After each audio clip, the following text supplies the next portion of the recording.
You are looking live at Launch Site 31 at the Baikonur Cosmodrome in Kazakhstan, where a Soyuz 2.1a booster stands fully fueled, ready for launch to send an American astronaut and 2 Roscosmos cosmonauts into orbit on a fast-track to-orbit journey to reach the International Space Station that will be their home for the next 6 months.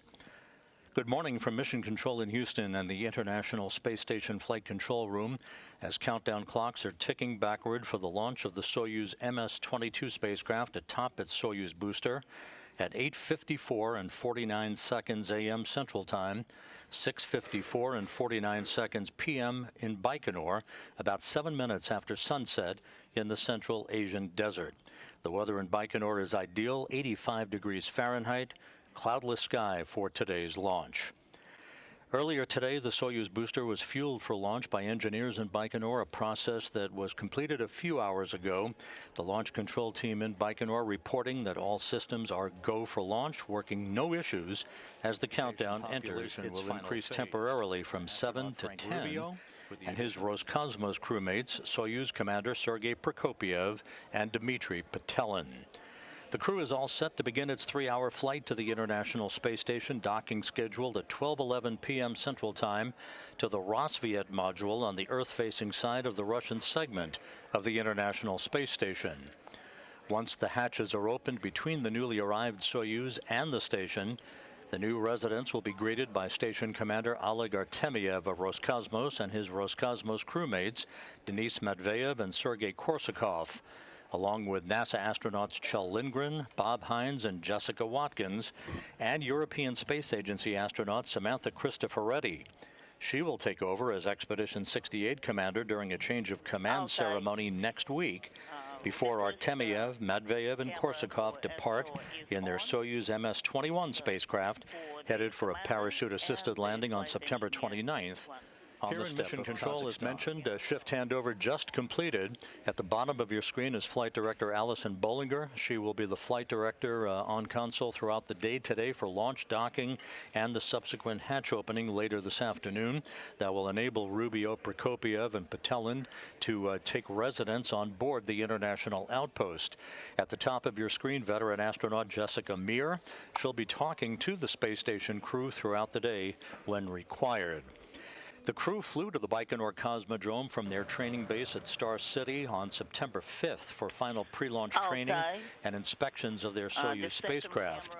While that was ongoing, the Soyuz MS-22 was encapsulated into the upper stage of the Soyuz booster in the integration building, and after the 3 stages of the booster were mated together late last week, the Soyuz rocket, as you see in this video, began its trek to the launch pad last Sunday, hauled to the pad horizontally on a rail car in a process that took about 40 minutes to complete. Once at the pad, the Soyuz was raised hydraulically to its vertical position for final pre-launch The Soyuz rocket stands 162 feet tall, weighs about 640,000 pounds, and consists of the Soyuz spacecraft inside a protective shroud at the top and the 3-stage Soyuz 2.1a booster below. The first stage has 4 liquid engines strapped to the side of the core vehicle. Each will burn for 1 minute and 58 seconds before they drop away.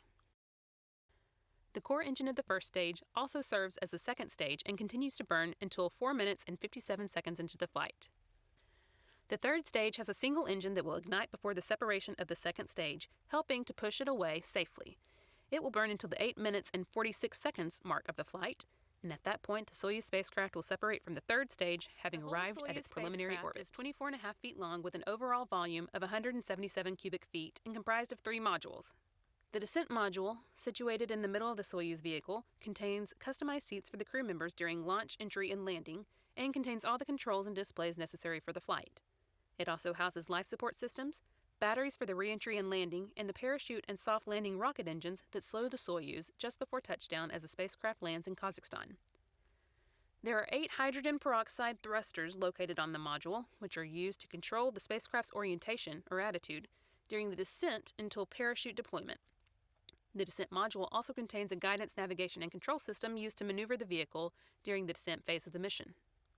This descent module is 7.3 feet long with a diameter of 7.1 feet and a habitable volume of 124 cubic feet.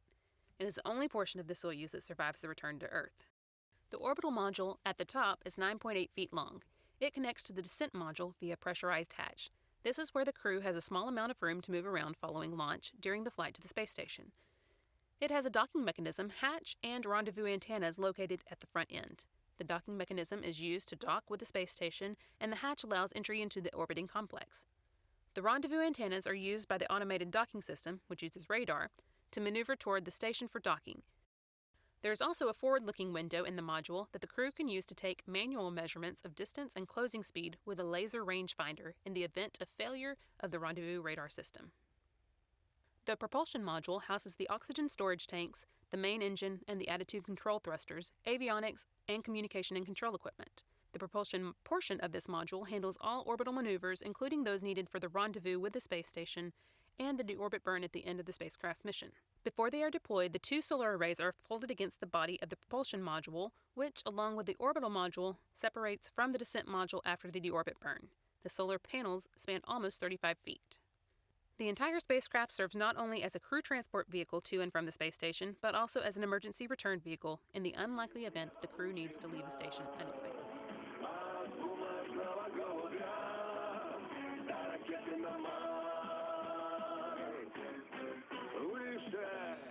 And here's our video B-roll feed from earlier today, launch day for the three crew members beginning several hours ago after they were awakened at their Cosmonaut Hotel crew quarters to begin final pre-launch activities.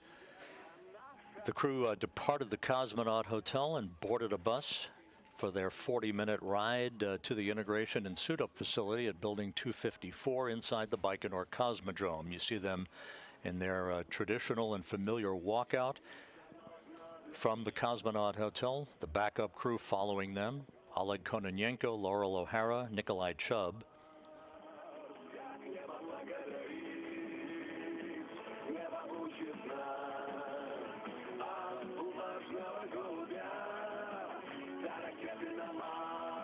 In the parking lot to the Cosmonaut Hotel, the usual crowd of well-wishers.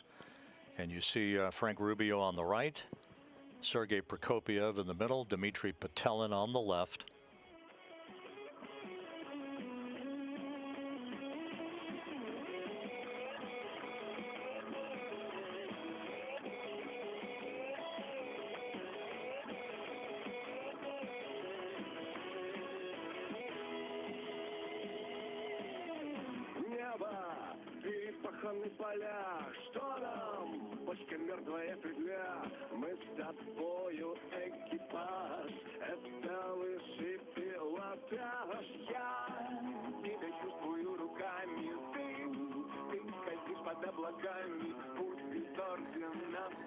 Again, the three crew members posing for pictures to the crowd of well-wishers in the parking lot of the Cosmonaut Hotel as they prepared to board the bus, which they're doing. This again took place several hours ago at the Cosmonaut Hotel in the town of Baikonur as they departed for about a 40-minute ride to the integration and suit-up facility at Building 254 inside the Cosmodrome itself.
Two buses, the first bus with the prime crew, the second bus with the backup crew, exiting the parking lot at the Cosmonaut Hotel en route to the integration and suit-up facility at Building 254 inside the Baikonur Cosmodrome. And now After arriving at the integration building, each of the crew members underwent final medical exams and suited up in their Sokol launch and entry suits.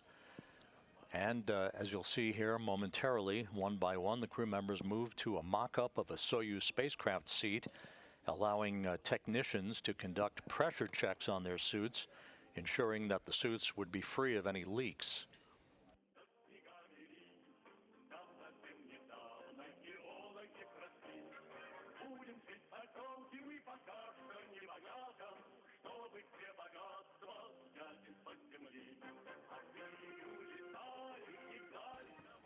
Sergey Prokopyev was the first to undergo his suit leak checks, embarking today on the second flight of his career.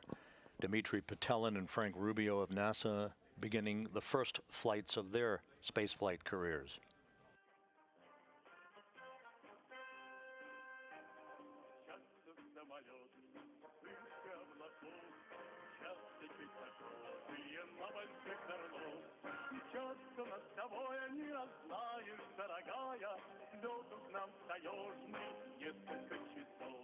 Again, the music you're hearing is being piped into the Soyuz MS-22 spacecraft from engineers at the blockhouse in Baikonur. This is a video that was received and acquired several hours ago at the integration and suit-up facility at the Baikonur Cosmodrome as Sergey Prokopyev first, then Dmitry Petelin underwent leak checks to their Soyuz Sokol launch and entry suits, and then had an opportunity to exchange final remarks with their families. As you'll see a short time from now, also exchanging a final opportunity for remarks with NASA and Roscosmos managers.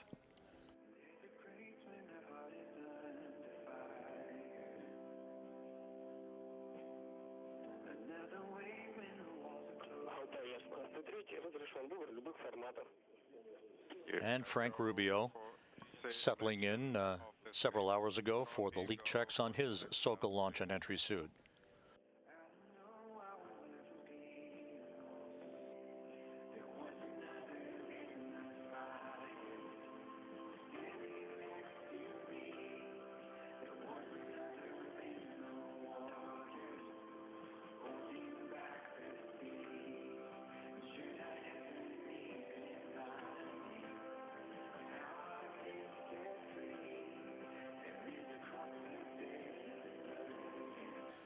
Part of the NASA delegation in the audience there across the protective pane of glass to maintain quarantine restrictions for the crew.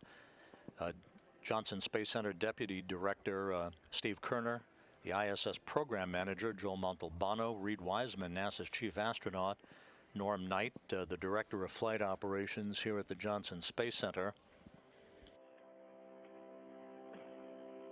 Ken Bowersox, the NASA Deputy Associate Administrator, also on hand in Baikonur for today's launch.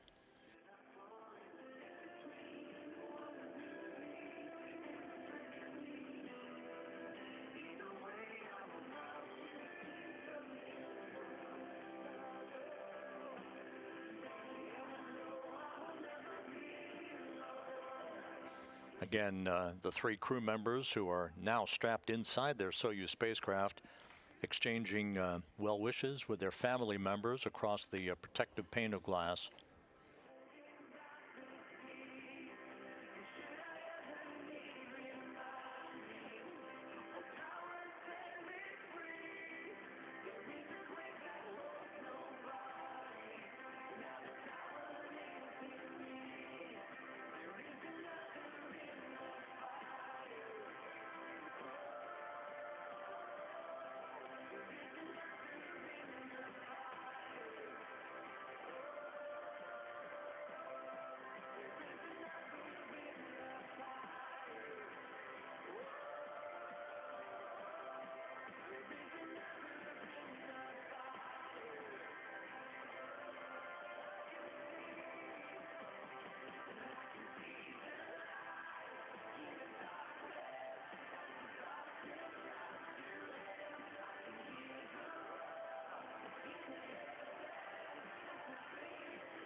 And with the family members having had an opportunity to talk to the crew members, it was time for Roscosmos and NASA managers to exchange final well wishes with the crew. You see at the top of your screen Sergey Prokopyev, who flew twice on space shuttle missions to the International Space Station.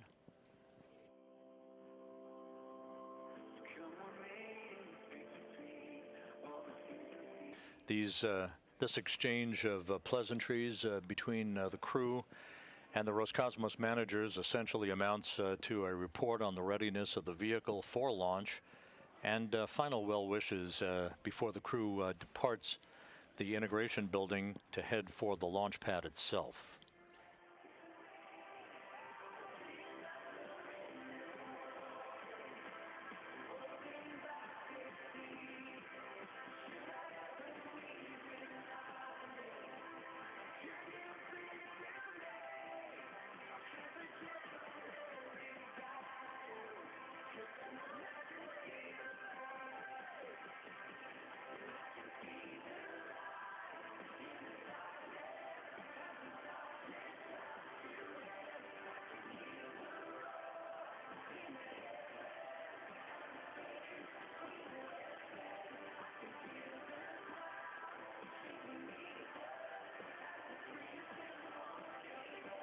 And there's Ken Bowersox, former astronaut and NASA's Deputy Associate Administrator, and Joel Montalbano, the ISS Program Manager, offering their final well wishes for a successful launch that is now just 18 minutes and 50 seconds away.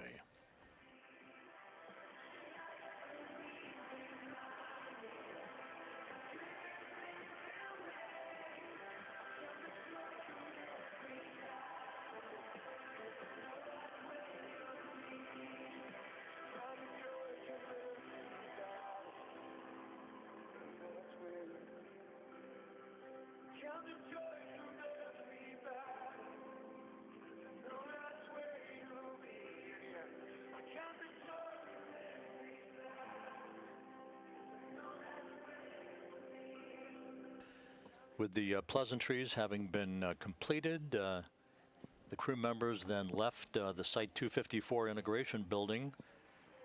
And you'll see in a moment Prokopyev, the Soyuz commander, reporting that he and his crewmates were ready to proceed to the launch pad.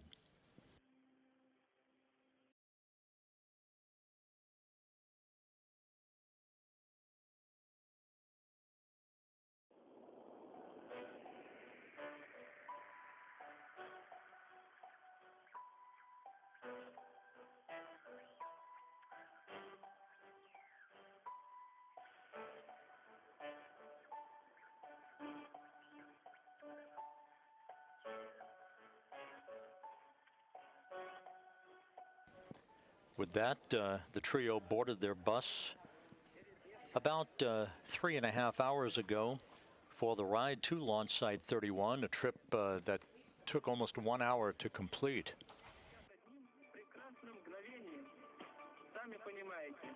And here you see the bus with the crew arriving at the pad. The crew climbing a few stairs that you'll see in a moment, waving goodbye to well-wishers and entering the elevator for the ride to the top of the Soyuz rocket to board their spacecraft, which they've now been aboard for the past 2+ hours.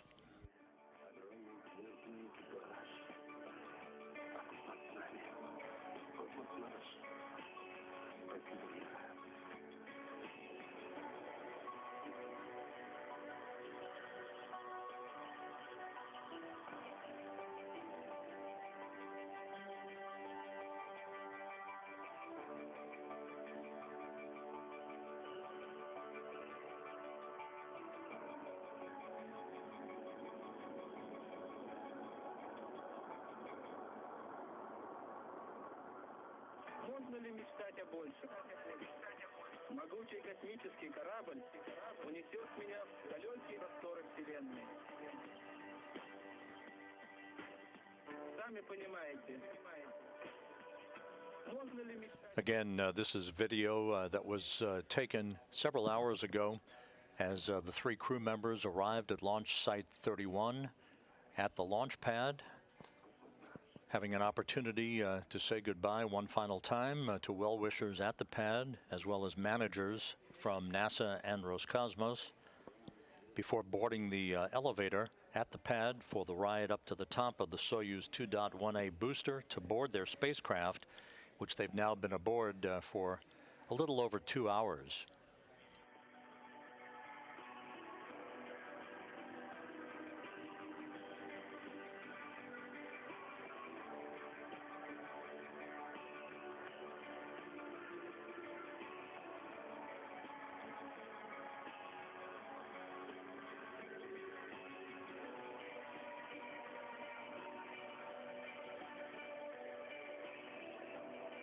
Drainage has now been completed.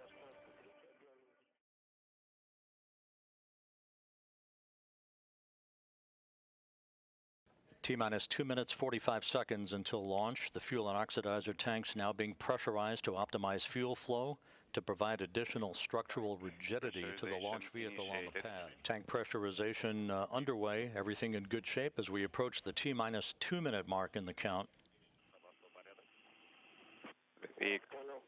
Vehicle is nominal. Copy.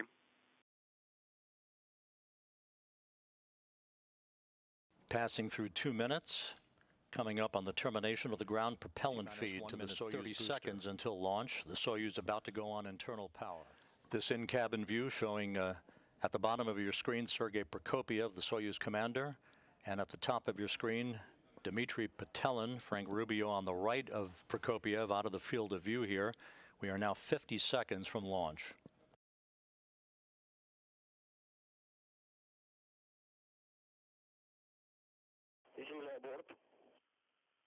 Vehicle switch to internal power, first umbilical tower separation. First umbilical should be retracting, and there it goes. The second umbilical will retract at about the T-minus 15 seconds. The second umbilical has retracted. This will initiate the auto sequence start. T-minus 10 seconds and counting. We have engine start. Second umbilical tower separation. Turbo pumps coming up to flight speed. Turbo pumps, flight speed, and liftoff. A sunset start to the mission of Rubio, Prokopyev, and Petelin to the International Space Station. 10 seconds, flight is nominal. Good first stage performance reported from the blockhouse at Baikonur. The Soyuz delivering 930,000 pounds of thrust from its 4 boosters and single engine. L plus 20, L plus 20. Arcing out to the northeast from the Baikonur Cosmodrome. 35 seconds into the flight. Everything looking good so far. Good roll, pitch, and yaw program.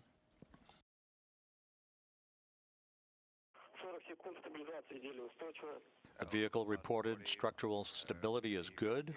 Stable. Approaching the 1 minute mark into the flight. Crew is feeling well. Vehicle is nominal. Copy. Velocity now about 1,100 miles per hour.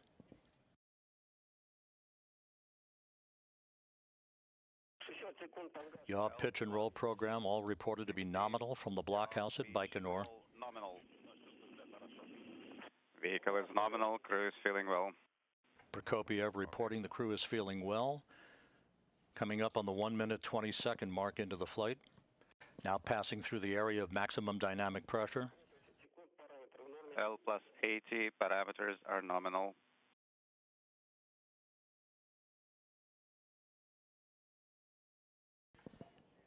One minute 35 seconds into the flight.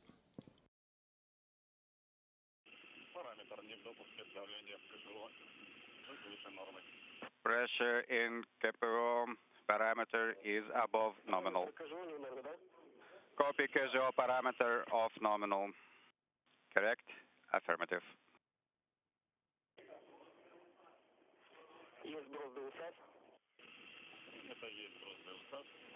There's that. Jettison confirmed. And we've had first stage separation. Nominal. Crew is feeling well. KPO pressure parameter is nominal. Copy. KPO is nominal. Please report pressure. 8358. 834. 2 minutes, 35 seconds into the flight. Second stage engine operating nominally. The second stage engine is operating normally. Now a view from the upper stage of the Soyuz booster as it continues to climb uphill. Launch shroud now has been jettisoned. Vehicle is nominal. The Soyuz booster about 48 miles in altitude. Traveling about 5,200 miles an hour. Some 72 miles downrange.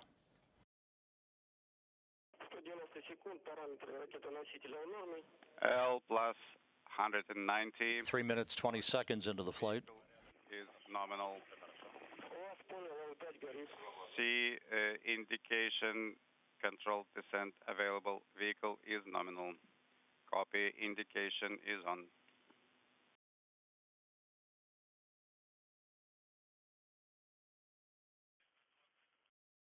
Well, good reports so far. The flight reported as nominal as we approach the 4-minute mark into the flight. Pressure reached 105, 1500 for a moment. Copy.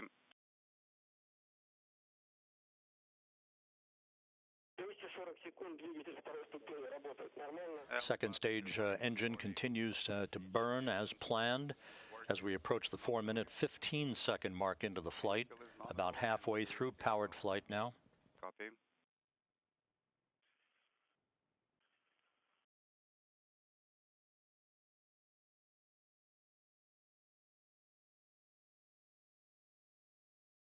About 15 seconds away from second stage shutdown and the ignition of the third stage.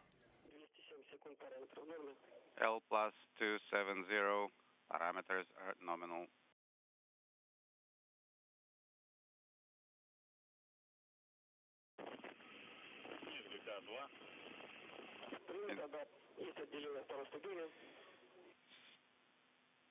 Second stage separation confirmed.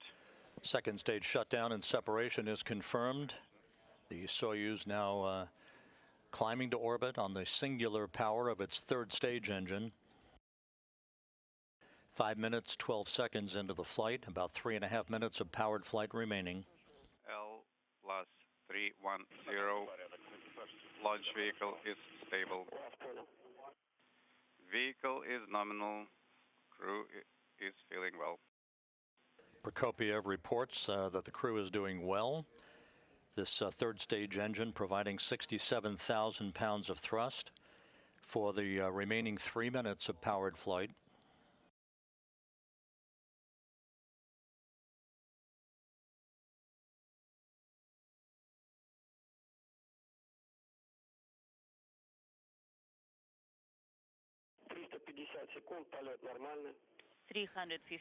We've now hit the 6-minute mark into the flight, everything going as planned.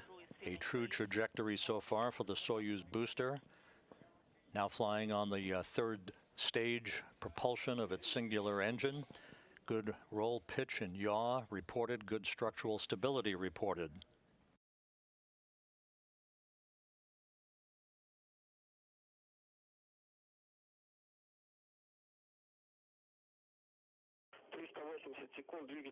$380 seconds. The engine of the third phase is working nominally.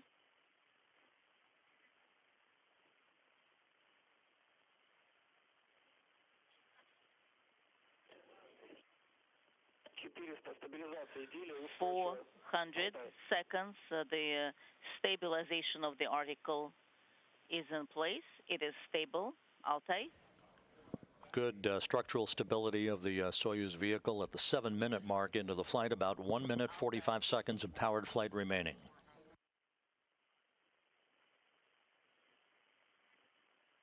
Yaw, pitch, and roll all reported to be nominal. At the time of third stage shutdown and spacecraft separation, control of the Soyuz vehicle through docking will transition to the flight control team at the Russian Mission Control Center outside of Moscow.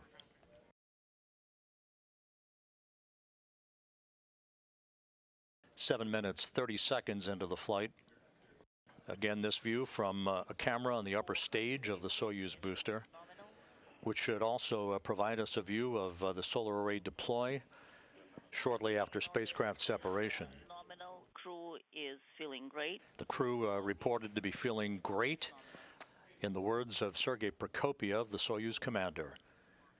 We have now reached the 8-minute mark into the flight, 45 seconds away from third stage shutdown and spacecraft separation.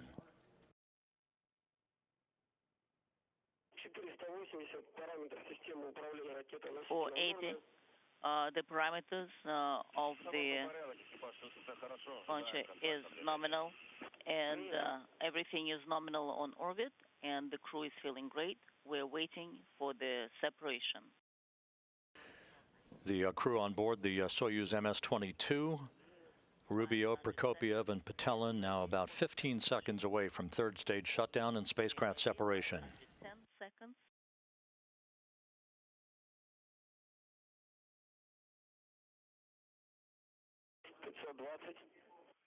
520.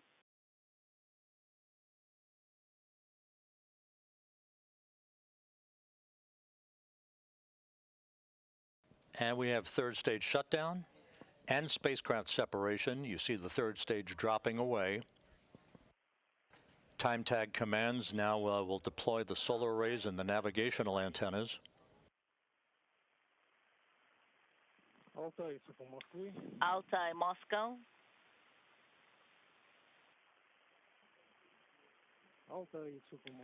Altai, Moscow.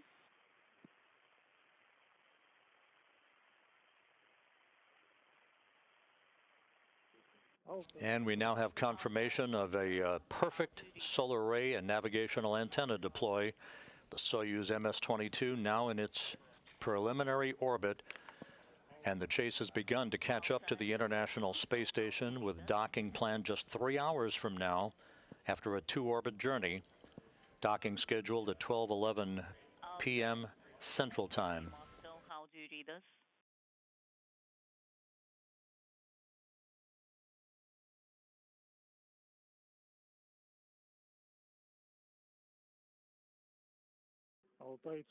Altai, Moscow.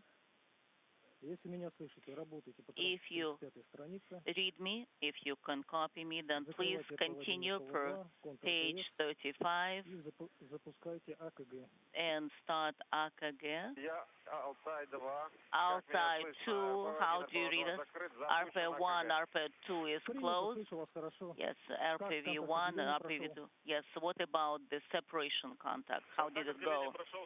It went nominally. How do you read me? This is Altai 1. Altai 1, read you loud and clear, and we copy. Everything went nominally. Yes, there was a drop in comm and a delay in comm for a little bit. Now everything is nominal. Now we work per page 36.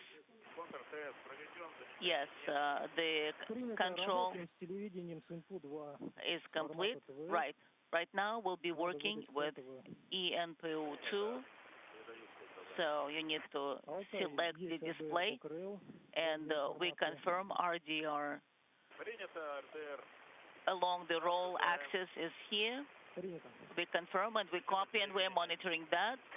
And the TV system is on, and we're waiting for the first measurement from you. First measurement, 170421, pressure is 788, BO pressure 801. This is Mission Control Houston, back here in the International Space Station Flight Control Room. The Orbit 2 team of flight controllers now proceeding on to monitor the progress of the Soyuz MS-22 spacecraft to the International Space Station, with docking scheduled just a little over 3 hours from now. The launch, as you just saw, occurred on time at 8:54 and 49 seconds a.m. Central Time.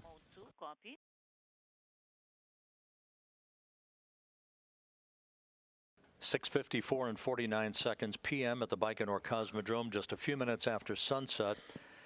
All of the ascent activities occurred on time and were perfectly normal. A perfect ascent to orbit, third stage shutdown occurring 8 minutes and 45 seconds after launch, right on time, enabling the 3 crew members on board the Soyuz spacecraft, Frank Rubio, Dmitriy Petelin, and the Soyuz commander Sergey Prokopyev, to begin all the procedures that will lead towards an automated rendezvous and docking to the Rassvet module of the International Space Station at 12:11 p.m. Central Time. Our docking coverage will begin a little over 2 hours from now at 11:15 a.m. Central, 12:15 p.m. Eastern Time on the public channel. Meanwhile, we're going to return the public channel to the Kennedy Space Center in Florida, where the cryogenic tanking test of the Space Launch System is continuing out on Launch Pad 39B. So we have a double dip for you today, the Soyuz launch and upcoming rendezvous and docking of the 3 new residents of the International Space Station, and the cryogenic tanking test that, if successful, could lead to a launch, the maiden launch of the Space Launch System on September 27th.